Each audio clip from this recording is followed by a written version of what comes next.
ndashaka kugira ngo nkuganirize ku bintu byica umubano nyamara wabigizemo uruhare cyangwa se wirengagije yuko ibyo bintu ubibona mu mubano wawe. Ndaguha ibintu bitanu biraza kukwereka yuko umubano wawe utameze neza bitewe n'ibi bintu birimo bitagenda neza. Ikintu kiza ku isonga, poor communication. Burya umubano iyo mutaganira bisesuye cyangwa se iyo mudafashe umwanya wo kujya deep muganira, hari ibintu byinshi cyane bizamba. Amakouple menshi usanga atangiye kuzamo ibibazo bitewe n'uko batangiye guhishahisha cyangwa se kutaganira uburyo biyumva, bitewe n'ibintu bashobora kuba bari kunyuramo cyangwa se ibibazo biri hagati yanyu mwembi. So mu gihe utabwiye mugenzi wawe ikitagenda muri relationship yawe, ibintu byose birazamba, ugasanga yuko mutangiye guhura n'ibibazo kenshi gashoboka muri uwo mubano wanyu. Kwirengagiza ikibazo mugenzi wawe yakubwiye ukabifata nkana cyangwa se ukabifata nk'aho ari ibintu biri normal, ibi ni ibintu nabyo nakubwira yuko bisenya umubano wawe vuba na bwangu, kuko udahaye importance ikintu icyo ari cyo cyose ushobora kuba wabwiwe cyangwa se bakubwiye ko batishimiye.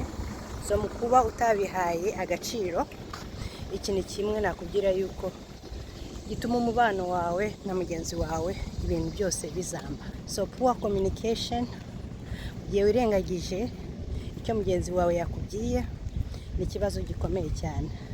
Iyo utamuhaye umwanya ngo umutege amatwi wumve ikimubangamiye kugira ngo ugikemure, ukihutira guhita ushaka kugira ngo ukemure icyo yakubwiye, ni ikibazo muri makeya gituma umubano uhita usenyuka.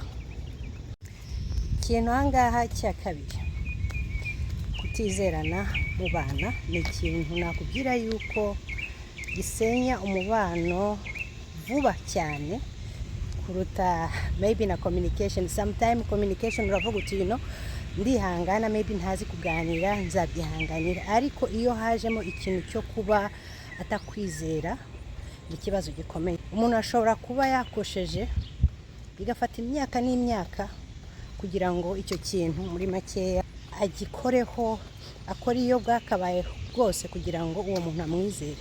Isegonda rimwe gusa cyangwa se umunota umwe, umunsi umwe urahagije kugira cya cyizere gisubire inyuma tena. So iyo uri wa muntu umugenzi wawe ahora ahagaritse umutima bitewe n'uko azi ko hari ikintu kitagenda, ni ikintu gikomeye cyane nakubwira yuko gisenya umubano. Urugero, niba uri wa muntu uhora ufata nka telefone ye ucekinga ureba ibiri kugenda, without even asking uwo mugenzi wawe, ugasinikinga ahantu ukayifata ugatangira gufungura telefone ye, icyo kintu kimwereka yuko utamwizeye. Maybe yarahindutse cyangwa se aracyakora amanyanga, ariko kuba wafashe icyo kintu cyo kuba utamwizeye, ako kantu gatoya gusa karahagije mu gutuma umubano wanyu uhita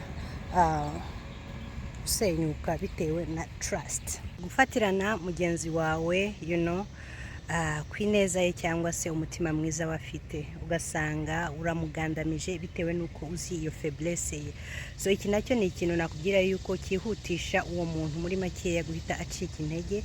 Urugero, niba uri umuntu wahoze ukora ibyiza bishoboka kuva mu ntangiriro mukimenyana kugeza amagingo ayangaya, ariko kuri ubu ngubu ukabona yuko hajeho kwirengagiza yuko utabona ibyo mugenzi wawe akora, utashima ibyo mugenzi wawe aguhereza, muri makeya ukaba umuntu w'indashima. So ibi nabyo ni ibintu nakubwira yuko bifata ikintu gikomeye cyane cyangwa se umwanya ukomeye cyane mu gutuma umutima w'umuntu uhinduka. So nakubwira yuko kuba grateful mu mubano ni ikintu kiri très important mu gutuma urugendo rwanyu rukomera cyane mu rukundo. Ese ni ryari uherutse kubwira umuntu mukundana yuko umushimira ku kintu yagukoreye cyangwa se umushimira ku gikorwa cyiza yakoze wabonye, yaba ari nko koza amasahani, yaba ari nko gutwara abana hanze, yaba ari kuba yafikisinze ikintu mu rugo ukamushimira uti ndagushimiye kuba wakoze icyo kintu. So utuntu dutoya, yavuye hanze yazanye ikintu maybe utari uherutse, urabona yuko aho kugira ngo umushimire umutsi nabi cyangwa se urabifashe gusa wifashe comme normal. So ibi rero biragenda bigahindura umutima wa mugenzi wawe, ugasanga ibintu biragenda bihinduka umunsi ku wundi. Ikindi ahangaha, kudaha mugenzi wawe umwanya. Guys, niba nakubwira ko hari ikintu gituma umubano usubira inyuma cyane, n'uyu mwanya uba wimye mugenzi wawe. Bivuze yuko iyo utangiye kuba selfish, ugaha umwanya cyane abantu bo hanze, kuko ari bo maybe muri guhuza cyane muri iyi minsi, niba hari akantu katagenze neza mu rugo rwanyu cyangwa se mu mubano wanyu, ukihutira kujya mu buri bagenzi bawe kuko bo nta kibazo muraza guhurana nabo, ugasanga wimye umwanya umuntu wakubwiye yuko yemeye ko mukundana, mwarabyaye, ugasanga umwanya munini cyane uha abantu bo hanze, inshuti zawe. Sorry gatoya, hano hari kandongera mvuge ngeze iruhande imbere. Yes, reka dusubire, hari urusaku rwinshi inyuma yanjye. So nandi kuvuga guha umwanya mugenzi wawe ni ikintu kiri très important cyane, surtout ku bantu bagishakana cyangwa se abantu bakiri abajene, byose ni bimwe burya.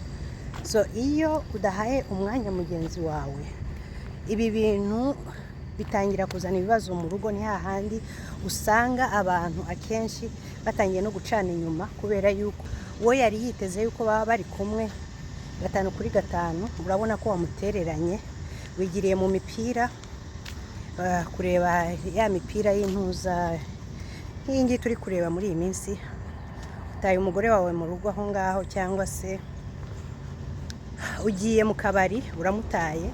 So ya connection mwari muri mufitanye mu gihe mwari muziranye, urabona yuko itangiye kugenda ifadinga.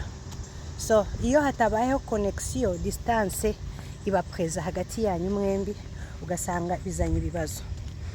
Kuba papa surtout, niba muri kunyumva, niba waha mugenzi wawe umwanya wo kubana nawe, akenshi iminota 15-20 par jour irahagije. Ugero nkanjye nuko wanjye tutari kumwe kano kanya, ariko usually mba ndi kumwe nawe kuko sinshaka gukora urugendo ndi jyenyine. Ndashaka kugira ngo nawe tufatanye, tubere urugero n'abana babone yuko that's how you build a family. So mugomba kubikorera hamwe kugira ngo bihe urugero abo ngabo muri kurera.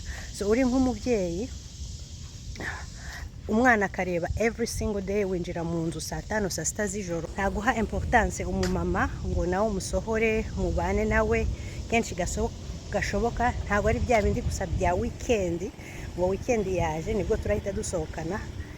Niba wageze mu rugo uvuye ku kazi uburushye, nawe ukeneye wa mwanya wo gusohoka hanze kugira ngo mind yitandukanye n'ibintu by'imibare wari urimo mu kazi. So ni byiza yuko wemvovdinga famille yawe muri routine yawe ya buri munsi.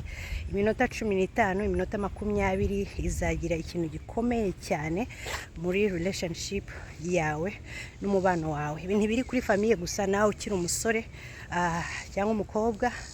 So ni ngombwa yuko ugira routine yo guha mugenzi wawe umwanya, ntumwime. Uko ntumwima, hari umuntu uri hanze uhagaze umutegereje kandi ashobora kumuhereza uwo mwanya bikarangira umubuze. So ni byiza gutanga umwanya wawe ku muntu ukunda. Ikindi kintu hano gikurikiyeho, kutubahana.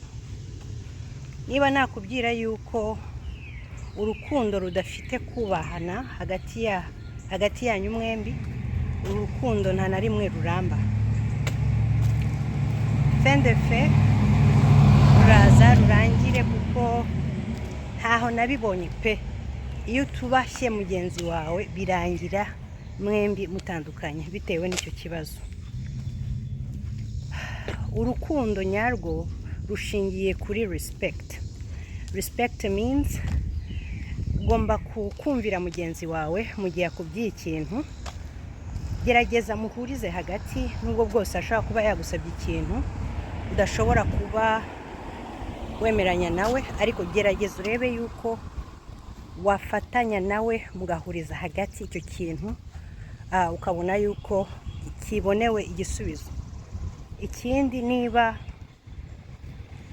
respecting umuntu ugomba kumusapotinga, right? So kusapotinga mu buhe buryo?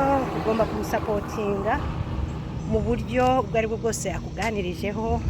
Niba nkubwiye ntishe rindi down pe, ndumva ashaka kugira ngo nsohoke njye gukora imyitozo, ntuci intege umbwira uti wabaye fat, ibintu byararangiye. Ayo magambo adashobora kuba yazamura mugenzi wawe amuca intege gusa, si mu buryo bwa siporo gusa, no mu bundi buryo. Kumvira mugenzi wawe ukamusapotinga mu byo akubwiye, ukamutera inkunga mu bitugu, ukamwereka ko muri kumwe 5 kuri 5, ni bimwe mu bintu bizagufasha mu gutuma umubano wanyu ukomeza, kandi ukirinda gukoresha amagambo akakaye cyane cyangwa se amagambo mabi mu gihe habayeho intonganya hagati yanyu mwembi.